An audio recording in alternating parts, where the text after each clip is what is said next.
do Evangelho de Jesus Cristo segundo Lucas. Naquele tempo, Jesus levou consigo Pedro, João e Tiago e subiu à montanha para rezar. Enquanto rezava, seu rosto mudou de aparência e sua roupa ficou muito branca e brilhante. Eis que dois homens estavam conversando com Jesus. Eram Moisés e Elias. Eles apareceram revestidos de glória e conversavam sobre a morte que Jesus iria sofrer em Jerusalém.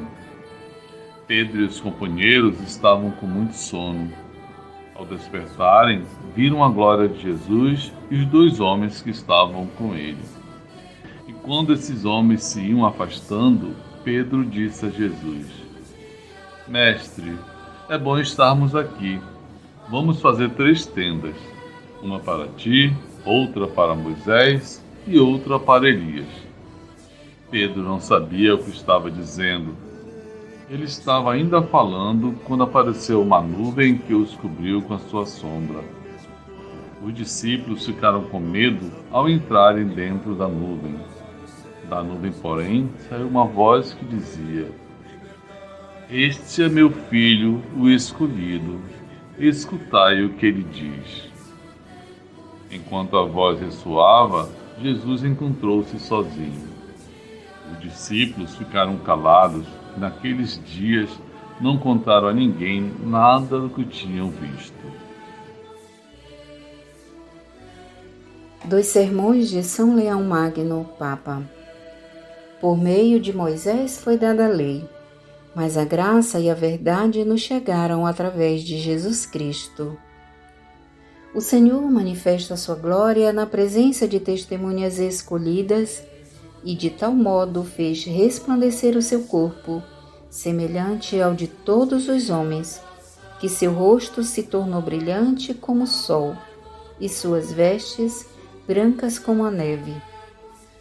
A principal finalidade dessa transfiguração era afastar dos discípulos o escândalo da cruz, para que a humilhação da paixão, voluntariamente suportada, não abalasse a fé daqueles a quem tinha sido revelada a excelência da dignidade oculta de Cristo. Mas, segundo um desígnio não menos previdente, dava-se um fundamento sólido à esperança da Santa Igreja, de modo que todo o corpo de Cristo pudesse conhecer a transfiguração com que ele também seria enriquecido, e os seus membros pudessem contar com a promessa da participação daquela glória que primeiro resplandecera na cabeça. A esse respeito, o próprio Senhor dissera, referindo-se à majestade de sua vinda: Então os justos brilharão como o sol no reino de seu Pai. Mateus capítulo 13, verso 43. E o apóstolo Paulo declara o mesmo, dizendo: Eu entendo que os sofrimentos do tempo presente nem merecem ser comparados com a glória que deve ser revelada em nós.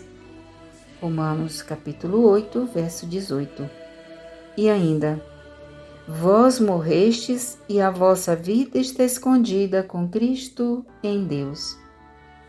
Quando Cristo vossa vida aparecer, então vós aparecereis também com Ele, revestidos de glória. Colossenses capítulo 3, verso de 3 a 4. Entretanto, aos apóstolos que deviam ser confirmados na fé e introduzidos no conhecimento de todos os mistérios do reino, esse prodígio ofereceu ainda outro ensinamento. Moisés e Elias, isto é, a lei e os profetas, apareceram conversando com o Senhor a fim de cumprir-se plenamente, na presença daqueles 5 homens, o que fora dito. Será digna de fé toda palavra proferida na presença de 2 ou 3 testemunhas. Mateus capítulo 18, verso 16. Que pode haver de mais estável e mais firme que esta palavra? Para proclamá-la, ressoa em uníssono a dupla trombeta do Antigo e do Novo Testamento. E os testemunhos dos tempos passados concordam com o ensinamento do Evangelho.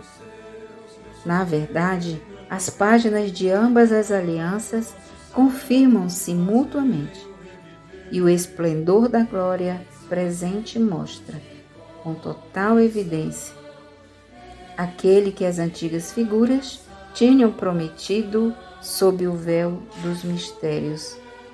Porque, como diz João, por meio de Moisés foi dada a lei, mas a graça e a verdade nos chegaram através de Jesus Cristo. João, capítulo 1, verso 17.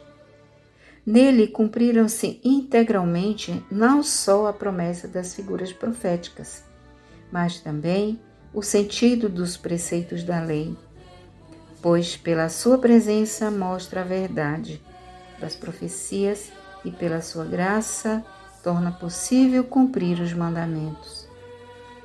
Sirva, portanto, a proclamação do Santo Evangelho para confirmar a fé de todos, e ninguém se envergonhe da cruz de Cristo, pela qual o mundo foi redimido. Ninguém tenha medo de sofrer por causa da justiça, ou duvide da recompensa prometida, porque é pelo trabalho que se chega ao repouso, e pela morte à vida. O Senhor assumiu toda a fraqueza de nossa pobre condição, e se permanecermos no seu amor e na proclamação do seu nome, venceremos o que ele venceu e receberemos o que prometeu. Assim, quer cumprindo os mandamentos ou suportando a adversidade, deve sempre ressoar aos nossos ouvidos a voz do Pai que se fez ouvir, dizendo: Este é o meu Filho amado, no qual pus todo o meu agrado. Escutai-o. Mateus, capítulo 17, verso 5.